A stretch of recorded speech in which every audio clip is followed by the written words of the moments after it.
Assalamualaikum teman-teman, perkenalkan nama saya Saludin dan hari ini kita akan membahas konsep dasar bimbingan penyuluhan Islam, khususnya dengan subjudul konsep manusia dalam Islam versus psikologi Barat.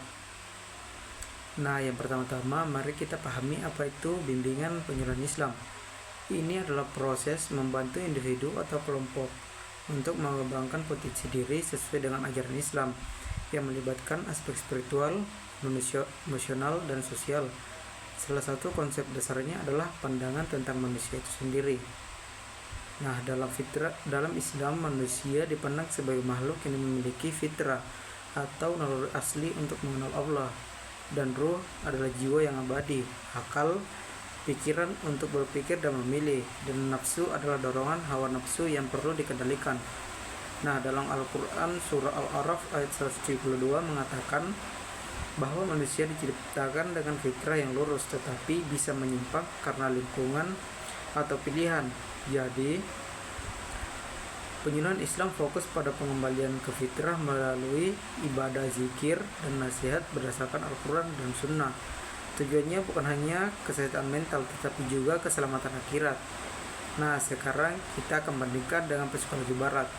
Pada psikologi Barat, seperti yang dikembangkan oleh Sigmund Freud, psikoanalisis melihat manusia sebagai makhluk yang didorong oleh insting bawah sadar, konflik antara ide, ego, dan superego, atau behaviorisme dari John Watson dan Bev Skinner yang menganggap manusia sebagai hasil kondisi lingkungan dan stimulus respon tanpa banyak peran spiritual.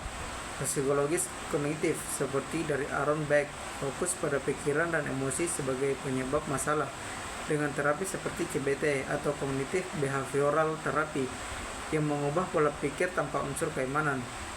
Nah, perbedaan utama dari kedua teori tersebut, menurut Islam melihat manusia sebagai makhluk spiritual dengan tujuan akhirat, sedangkan psikologi Barat lebih sekuler, fokus pada duniawi dan empiris.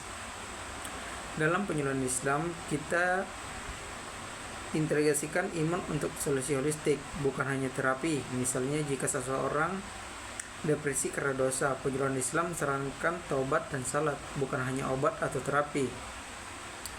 Nah, jadi konsep manusia dalam Islam lebih komprehensif karena mencakup dimensi rohani. Ini dasar untuk bimbingan penyuluhan Islam. Nah, sekian saja dari yang dapat saya sampaikan. Wassalamualaikum warahmatullahi wabarakatuh.